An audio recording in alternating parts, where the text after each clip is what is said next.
Friends, कैसे हैं आप लोग। आज के इस वीडियो में मैं आप सभी को बताने वाली हूँ 5 ऐसे यूजफुल किचन टिप्स जिससे आपके बहुत सारे काम होने वाले हैं आसान और ढेर सारे पैसे की होने वाली है बचत।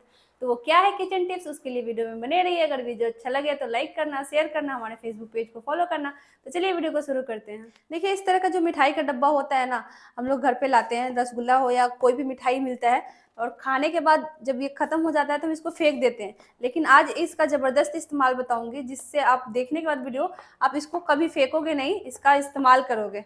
तो उसके लिए लेना है हमें इस तरह का जो टोपी होता है, जो यूज़ नहीं करते हो, ये मैं भी इस्तेमाल नहीं करती हूँ क्योंकि ये टाइट होता है, पहनने से सर दर्द होने लगता है। तो उस तरह का जो टोपी हो वो ले ले। उसके बाद क्या करना है, इसको सीधे इसमें पहना लेना है। इस तरह से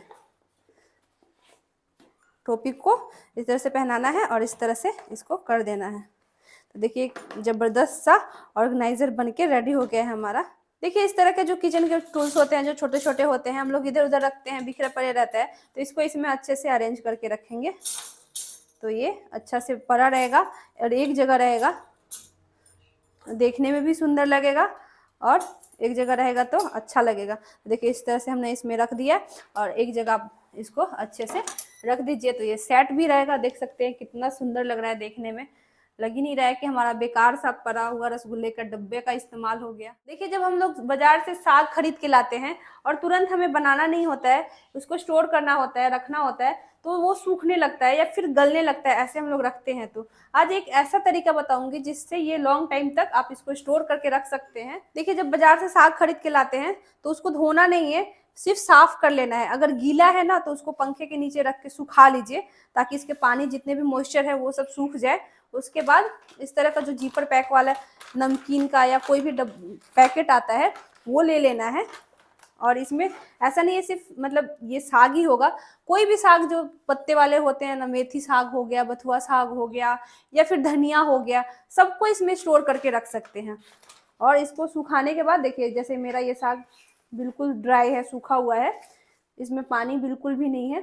तो इसमें हम डाल देंगे। देखिए, इस तरह से डाल के और इसका जीपर लगा लॉक कर देंगे। देखिए, इस तरह से लॉक कर देंगे। देखिए, इसको लॉक कर दिया है और इसका जितना भी हवा था, इसमें एयर था, वो सब निकाल दिया है।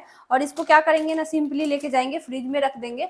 और फ्रिज में रखने के बाद ना ये लंबे टाइम तक अच्छे से रहता है और बहुत दिनों तक चलता है।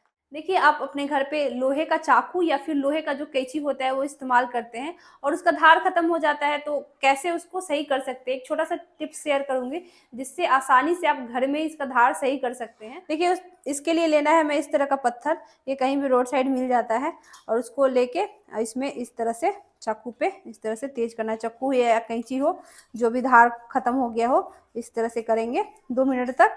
तो ये इसका धार बिल्कुल सही हो जाएगा, पहले जैसा चलता था वैसा ही चलेगा, एकदम तेज हो जाएगा।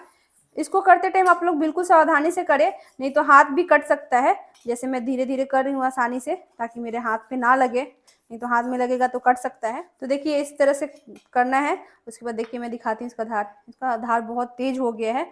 तो इसी तरह से आप लोग भी अपने घर पे अगर कैंची या फिर चक्कू है तो उस तरह से कर सकते हैं इसको तेज। तो है ना ये गजब का टिप्स। देखिए, इस टिप्स के लिए लेना है हमें कटोरी, और कटोरी में हम डालेंगे हल्दी। थोड़ा सा हल्दी डालेंगे इसमें, 1 चम्मच से कम ही। और इसमें डालेंगे टेलकम पाउडर, कोई भी टेलकम पाउडर आप ले सकते हैं। ये भी 1 चम्मच के करीब हम इसमें डालेंगे। और डालने के बाद इसको अच्छे से मिलाएंगे। देखिए, ऐसे मिक्स करेंगे ना कि हल्दी और पाउडर दोनों मिक्स हो जाए, एकदम अलग अलग ना रहे, अच्छे से मिक्स हो जाए। देखिए, मिक्सचर तैयार हो गया है। अब इसका इस्तेमाल कहाँ करना है वो मैं बताती हूँ आपको। देखिए, हम लोग कई बार किचन में खाने वाली चीज़ रखते हैं तो चींटी बहुत ज़्यादा परेशान करती है, जैसे दूध हो या फिर मीठा चीज़ हो तो और ज़्यादा परेशान करती है। तो ये जो मिक्सचर बनाया है ना हमने, उसको सीधा लेके और इस तरह से थोड़ा थोड़ा स्प्रिंकल कर देना है चारों साइड से। तो फिर आपके किचन में चींटी दूध में लगेगी ही नहीं, आएगी ही नहीं। चाहे आप कुछ भी रखते हो जहाँ पे चींटी आती है, तो इस जगह पे आप इस तरह से इसको स्प्रिंकल कर देंगे तो चींटी आएगी ही नहीं।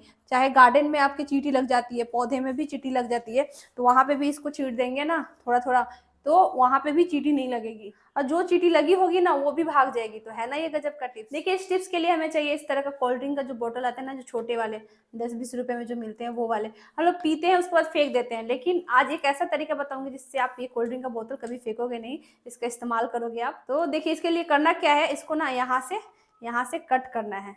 तो मैं कट कर लेती हूँ, फिर दिखाती हूँ आपको। कोई भी चाकू की मदद से आप इसको कट कर सकते हैं। देखिए बॉटल को मैंने कट कर लिया है इस तरह से, और कट करने के बाद अब क्या करना है ना, हम लोग कोई भी सामान खरीद के लाते हैं, जैसे दाल चावल जो भी है, अगर डब्बा एक्स्ट्रा नहीं है रखने के लिए, स्टोर करने के लिए, तो हम लोग ऐसे ही पॉलीथीन में बांध के रखते हैं। तो ज़्यादा दिन रहता है तो ख़राब होने का भी डर रहता है। तो मैं क्या करूँगी ना, इसको इस तरह से इसका ढक्कन खोलूँगी, और उसके बाद इसमें इस तरह से घुसा दूँगी, इधर से इसको निकाल देंगे। देखिए बराबर से इसको निकाल दिया, और जितना नीचे जा सकते हैं वहाँ ले जाएंगे, फिर इसको इस तरह से बंद कर देंगे। तो ये हमारा अच्छे से स्टोर भी हो गया। और जब निकालना है इसको तो इस तरह से सिर्फ खोले ढक्कन, और इस तरह से यहाँ से निकालेंगे तो अच्छे से निकल जाएगा। तो है ना ये गजब का जुगाड़। तो उम्मीद करती हूँ कि ये वीडियो अच्छा लगा होगा। अगर वीडियो अच्छा लगा होगा तो लाइक कर दीजिएगा, शेयर कर दीजिएगा, और कमेंट करके बताइएगा कि इन 5 टिप्सों में से आपको कौन से टिप्स ज़्यादा अच्छे लगे। तो चलिए मिलते हैं किसी और वीडियो में, तब तक के लिए बाय बाय।